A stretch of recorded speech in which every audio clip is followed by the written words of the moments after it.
தெய்வத்தின் குரல் மூன்றாம் பாகம் காந்தர்வ வேதம் நாத மகிமை. பரமேஸ்வரனையேதான் சங்கீதத்துக்கு மூலமாக சொல்லி இருக்கிறது. மௌன தட்சிணாமூர்த்தி மாதிரியே வீணாதர தட்சிணாமூர்த்தி என்று உண்டு. விக்கிரகங்களில் பார்த்திருக்கலாம். நாத தனுமனிஷம் சங்கரம் என்று தியாகராஜ சுவாமிகள் செய்திருக்கிற கிருதியில் பரமேஸ்வரனுக்கு நாதமே ஷரீரம் என்கிறார். தனு என்றால் ஷரீரம். இதிலே ஈஸ்வரனின் சத்யோஜாத்தம் முதலான 5 முகங்களிலிருந்தே சப்தஸ்வரங்களும் வந்திருக்கின்றன என்று சரணத்தில் சொல்லியிருக்கிறார். குறிப்பு: சத்யோஜாதாதி பஞ்சவக்த்ரஜ சரிகம பதனி வரசப்தஸ்வர. 5 முகத்திலிருந்து 7 ஸ்வரம் என்றால் எப்படி என்று புரியாமல் இருந்தது. வாசுதேவாச்சார், காரைக்குடி சாம்பசிவையர், மகாராஜபுரம், செம்மங்குடி முதலிய இத்தனை பேரையும் விசாரித்து பார்த்தேன். முதலில் அவர்களுக்கும் புரியாமல் தான் இருந்தது.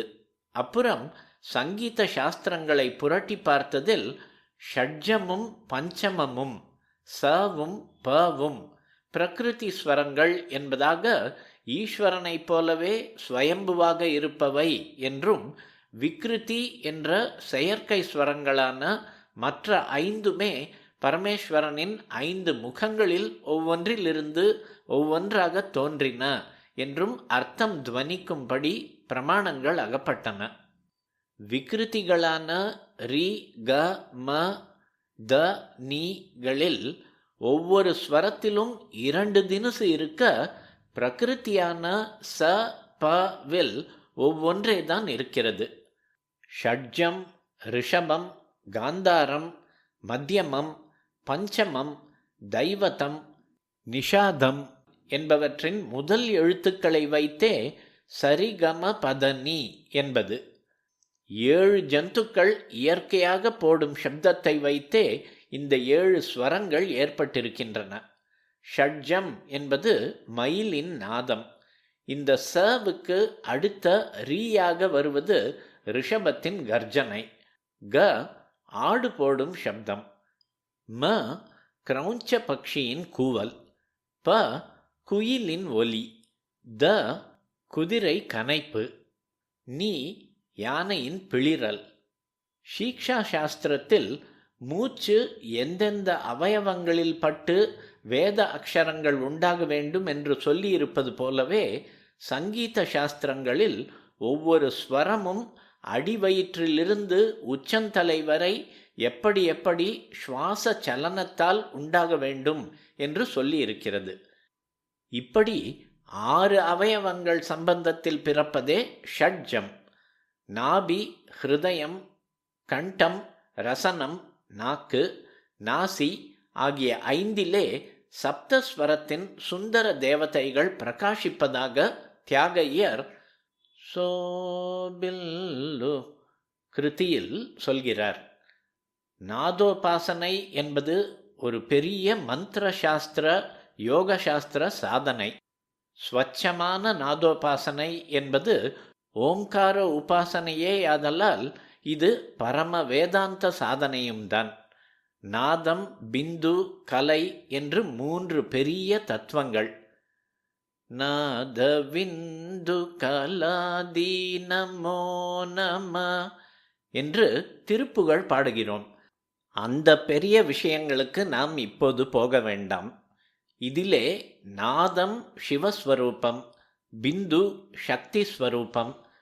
சப்தத்துக்கு மூலம் நாதம், ரூபங்களுக்கு மூலம் பிந்து. அதாவது ஒலி ஒளி என்பதில் ஒலிக்கு மூலம் நாதம், ஒளிக்கு மூலம் பிந்து என்ற அளவுக்கு தெரிந்து கொண்டால் போதும்.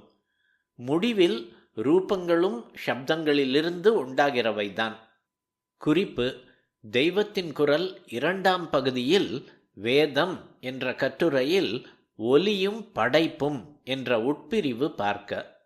நாதம், சப்தம், என்கிறவற்றுக்கிடையே வித்தியாசம் உண்டு. ஷப்தம் என்பது வெளியிலே வருகிற ஒலிகள், அவற்றிலே பல உண்டு.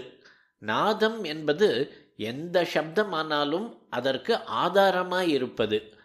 அதுவே ஷப்தம் ஒடுங்குகிற போதும் சேர்கிற ஸ்தானம்.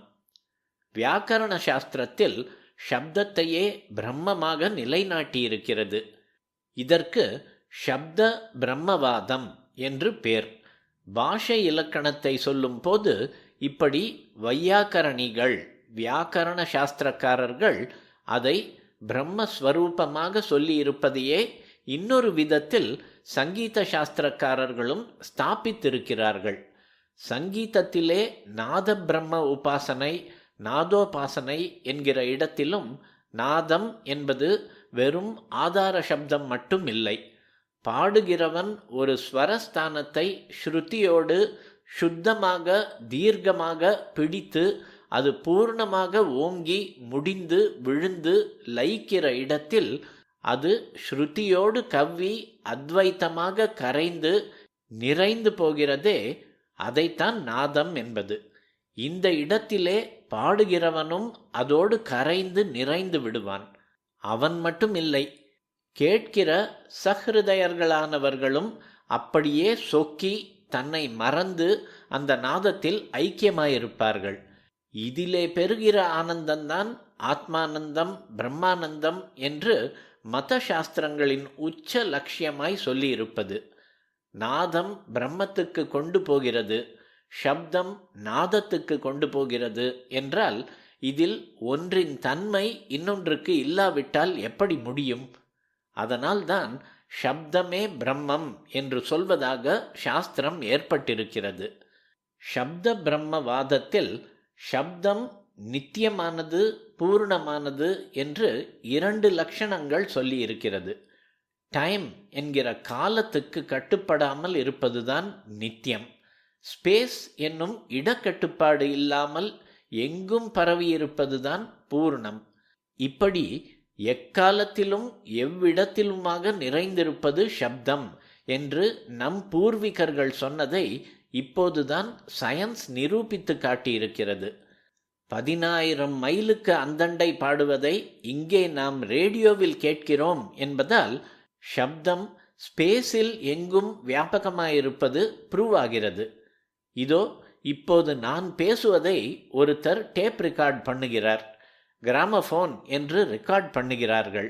எத்தனையோ வருஷத்துக்கு அப்புறம் இந்த ரெக்கார்டுகளை போட்டாலும் ஷப்தங்கள் மாறாமலே ஒலித்து கொண்டிருக்கிறது.